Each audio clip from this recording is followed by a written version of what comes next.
هستیم، متخصص حوزه جرم شناسی. خب آقای دکتر الان این گزارش رو هم شنیدید و واقعا آدم چی میشه آقای دکتر یه نفر دست به همچین جنایاتی میزنه؟ ببینید عمده افرادی که به همچین جنایاتی دست میزنن ریشه توی گذشته و رفتار اجتماع باشون. البته سرخوردگی هم بی تاثیر نیست. دقیقاً آقای دکتر چه چیزایی جز سرخوردگی که الان خودتون گفتین باعث میشه؟ یه ذره کاملتر برامون توضیح میدین؟ ببینید تحقیر شدن و مهمتر از اون حسادت و نگاه به اطرافیان میتونه بزرگترین دلیل این افراد باشه. فرد همیشه در حال مقایسه خودش با دیگرانه و به راحتی نمیتونه ازش بگذره. آقای دکتر نمیخوام بحثمون زیاد منحرف بشه، همونطور که توی گزارشمون شنیدیم تو این هفته چندمین قتل بود که پیش اومد. به نظر شما میتونه این قتل مربوط به یک فرد باشه یا خودمونی تر بگم پایه یه قاتل سریالی در میونه؟ طبیعتا وقتی یک سری قتل پشت هم صورت میگیره نمیشه سریع نسبتش داد به یک فرد. ممکنه هر قتلی مربوط به افراد مجزا باشه، ولی زمانی ما میگیم قتل سریالیه یا یک قاتل سریالی داریم که قتل‌ها از یه الگوی مشخصی پیروی کنن و با توجه به قتل‌هایی که تا الان صورت گرفته میشه گفتش که ممکنه که پای یک قاتل سریالی در میون باشه.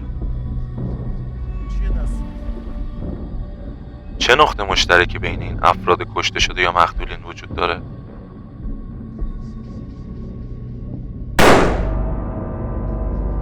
اینکه همشون یوتیوبرن.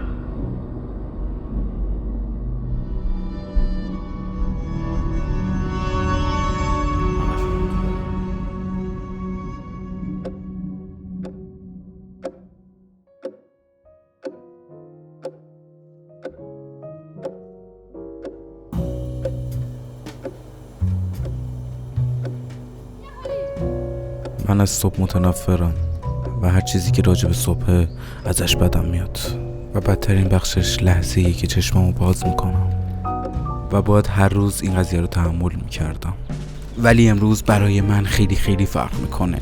امروز روز سرنوشت سازیه برای من، به خاطر همین من صبحش رو خیلی دوست دارم. نمیدونید چقدر من انتظار امروز رو کشیدم. امروز روز تصفیه پول یوتیوبمه، روزی که قراره موفق بشم. برای که توی زندگی موفق باشی باید مثل موفق و صبحتو شروع کنی. How easy it would be to fall for you, but that of course is something I won't do.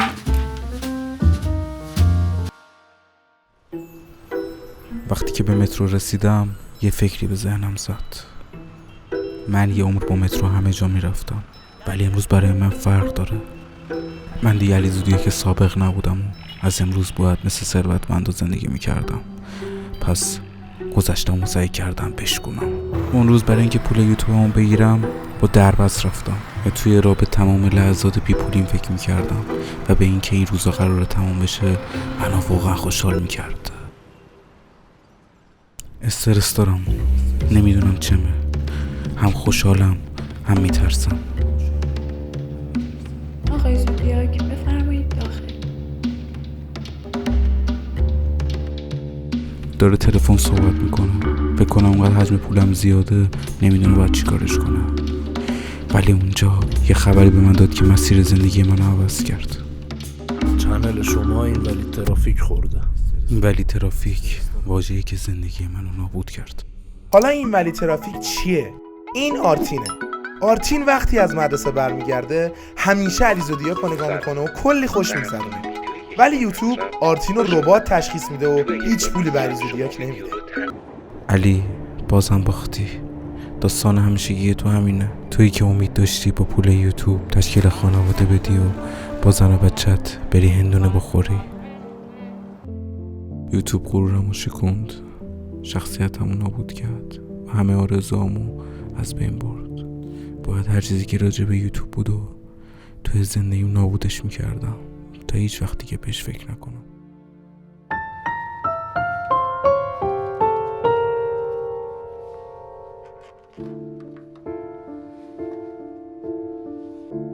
تصمیم گرفتم هر وسیله‌ای که منو یاد یوتیوب میندازه رو بذارم تو یک جعبه، وسایلی که یه روزی براشون خیلی زحمت کشیده بودم برای اینکه یک لحظه هم دیگه به یوتیوب فکر نکنم. ولی این فقط برای من کافی نبود. من باید حتی کسایی که دوستشون داشتم هم از ذهنم پاک می‌کردم. ولی چیزی اونقدر هم برای من تلخ نیست. شروع کردم به برنامه‌ریزی برای اینکه زندگی آروم داشته باشم. یوگا کردم، رفتم سراغ ورزش و پادکست گوش دادم.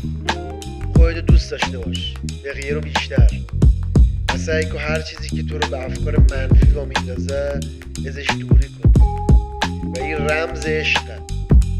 اون روزا همه چی داشت به بهترین شکلی ممکن میرفت جلو و داشتم کم کم یوتیوب رو از ذهنم پاک میکردم تا اینکه یک خامه خورد توی صورتم. وقتی که اعتراض کردم بهم گفتن یه ویدیو یوتیوب و قراره این هفته از چنل سویل پلنگ پخش بشه. یوتیوبر را یه مشعوذی که دست از سرم بر نمیدارم. همونجا به یک دوستی زنگ زدم که داستان شبیه منو داشت، سینا اروکس. سینا یوتیوبر خیلی با استعدادی بود که یه روزی بدون که کسی بفهمه یوتیوب رو گذاشت کنار. من دقیقا نمیدونم برای سینا چه اتفاقی افتاده، فقط میدونم که یه روزی یه ویدیو تو یوتیوب میبینه و فرداش همه وسایل یوتیوبش رو جمع میکنه. یه حسی بهم میگه جواب این معما توی همون ویدیوه. من باید میفهمیدم که سینا روی چی کلیک کرده. من باید میفهمیدم که سینا چی دیده. من فکر میکنم که کلید مشکلات من تو دستای سیناست. به خاطر همین بهش زنگ زدم تا همدیگه رو ببینیم.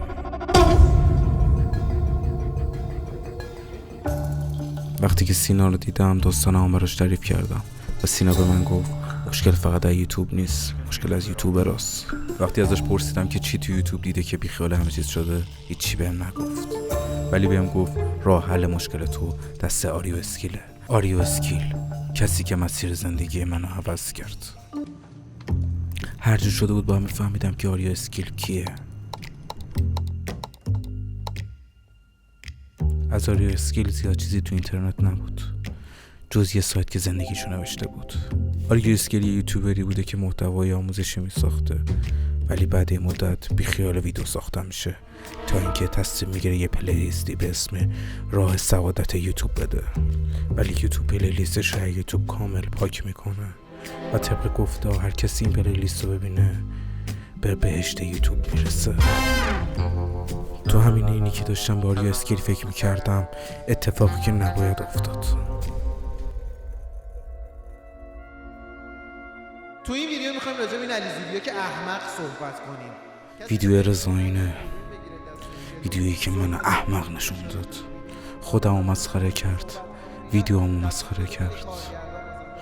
بازم یوتیوبر رو دست از سرم بر نداشتم و این برای من اعلام جنگ بود.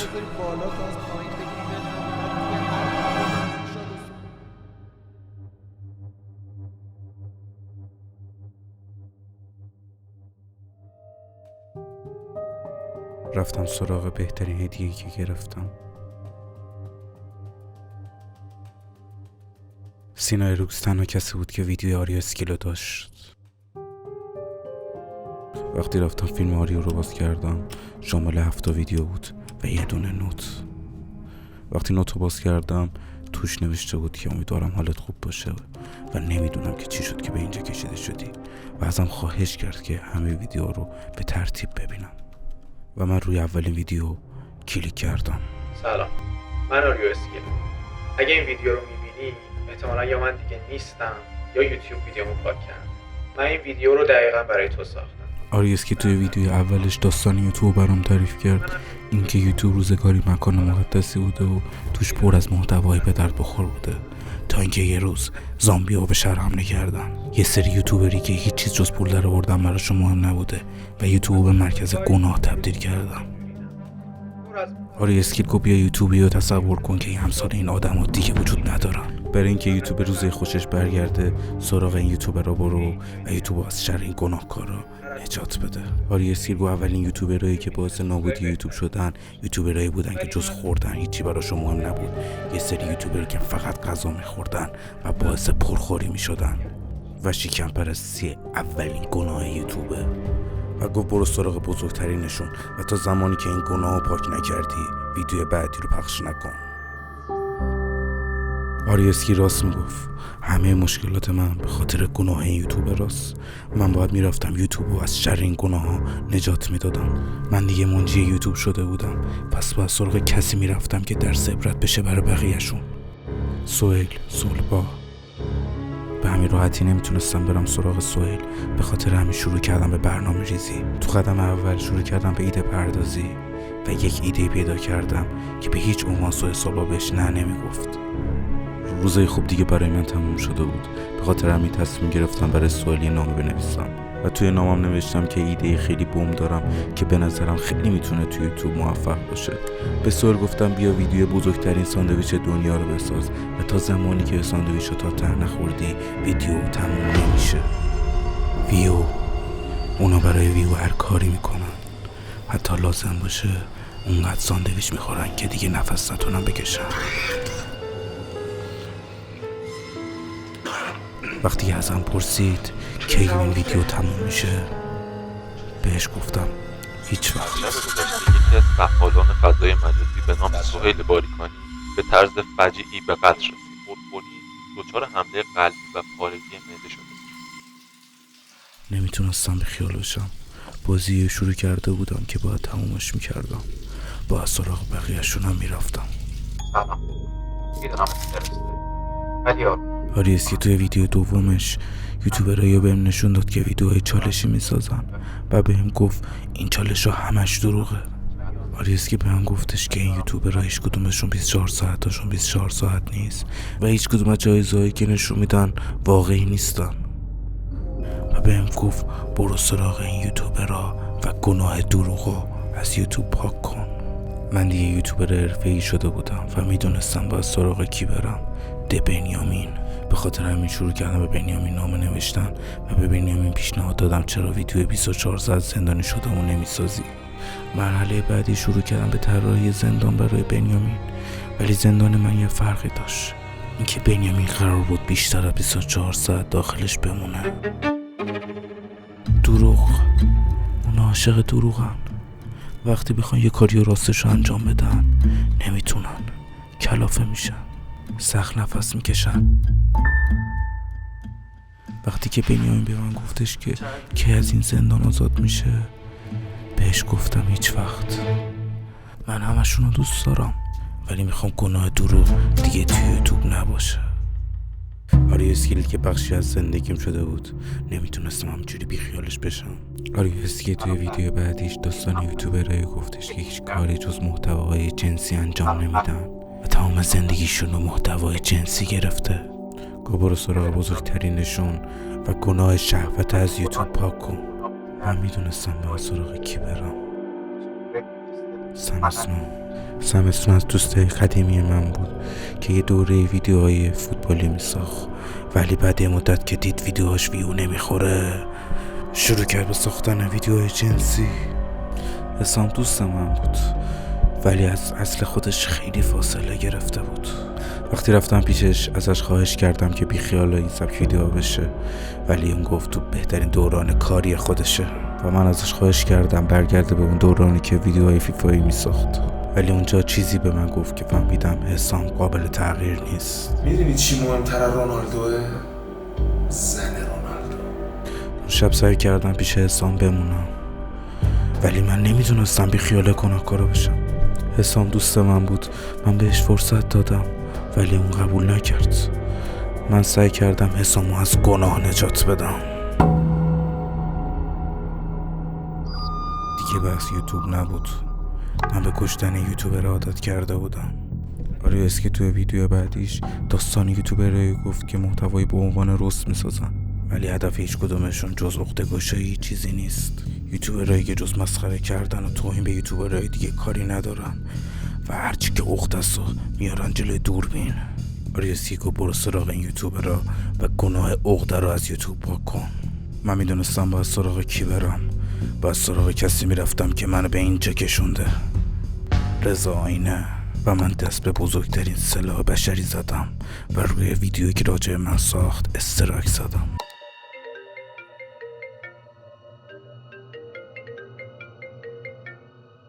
رضا آینه به من زنگ زد، ولی من یه پیشنهادی بهش دادم که نتونه رد کنه. به رضاینه گفتم در ازای پولایی که از عهده در آوردی من اشتراکمو برمیدارم و اونم راهی جز قبول کردن نداشت، چون برای اونا یوتیوب خیلی مهمه.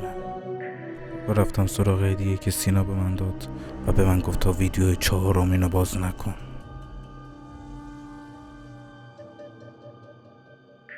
هدیه‌ای که برای مظلوم یوتیوبم جذاب‌تر بود.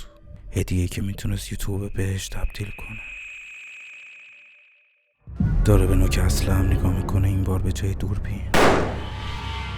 رضاینه به قولی که داده بود وفا کرده بود و هر چقدر پولی که نیاز داشتم و با خودش آورده بود. ولی من یه چیزی پیش رضاینه جا گذاشته بودم و باید کلکسیون یوتیوبرامو کامل میکردم. منحرف بشه. همونطور که توی گزارشمون شنیدین تو این هفته چندمین قتل بود که پیش اومد. به نظر شما میتونه این قتل مربوط به یک فرد باشه یا خودمونی تر بگم پای یه قاتل سریالی در میونه؟ دیگه به هیچ چیزی حسی نداشتم و هیچ چیز جز کشتن یوتیوبر برام مهم نبود. آری اسکی توی ویدیو بعدیش یوتیوبرایی گفتش که استریمشون رو میذارن یوتیوب. یه سری استریمر تمکار که هیچ چیزی جز دونیت براشون مهم نیست و حاضرن برای دونیت شدن دست به هر کاری بزنن و طمع تلخ ترین گناه یوتیوبه. من برای اینکه پولدار بشم یوتیوبر شدم، ولی الان حاضرم همه پولمو بدم تا هیچ گناهی تو یوتیوب نباشه. به خاطر میرفتم سراغ سردستشون امیر ایزت.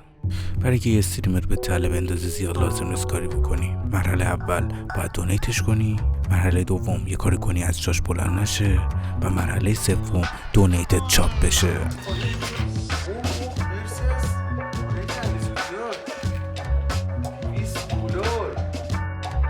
من سعی کردم امیرعزت رو دونیت کنم، ولی دونیت من یه فرقی داره. اولا اینکه حضوری دونیتش میکنم و تا زمانی که من نگفتم نباید از جاش بلند بشه و در ازای هر دونیت باید رسید دونیت رو بخوره.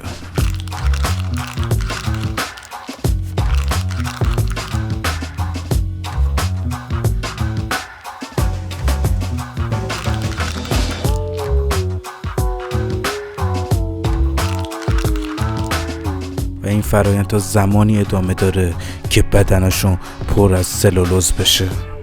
ولی طمعی کاری کرده که نفهمن چه اتفاقی داره میفته. اونا پسرای خوبی هن، ولی یوتیوب طمعکارا رو دیگه دوست نداره.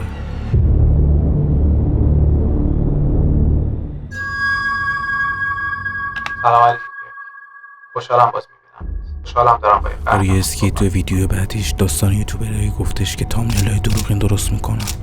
یوتیوبرایی که برای اینکه رو ویدیوشون کلیک کنی دست به هر کاری میزنن. وقتی ویدیوشون رو پخش میکنی هر چیز جز اون تامنیلی که زدن پخش میشه و کلیک بیت ترسناکترین گناه یوتیوبه. تصمیم گرفتم برای محمد افشار یه نامه بنویسم و ایده خیلی خوب بهش بدم. به محمد افشار گفتم که بیا یه ویدیوی با عنوان آخرین ویدیو یوتیوبم بساز و توی ویدیو خودتو ببند روی صندلی و بگو قراره کشته بشی.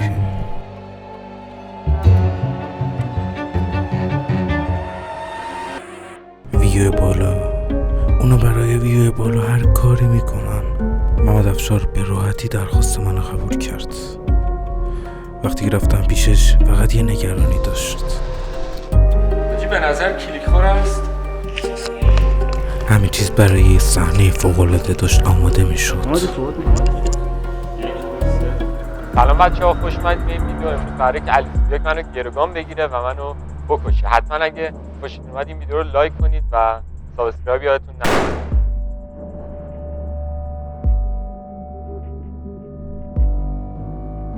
من توی یک قدمی بهشت یوتیوب بودم و ویدیو آخر آری اسکی رو پخش کردم. ولی یه قدم دیگه بیشتر نمونده. سراغ گناهی برو که وقتی کشته میشه دیگه هیچ گناهی بزرگتر از اون نباشه. گناهی که زندگی یه آدم رو نابود میکنه. گناهی که باعث میشه آدم دست به هر کاری بزنه. حسادت همون گناهه. و یه ویدیو آری اسکیل تموم شد. آری اسکی راست میگفت. هیچ گناهی بدتر از حسادت نیست.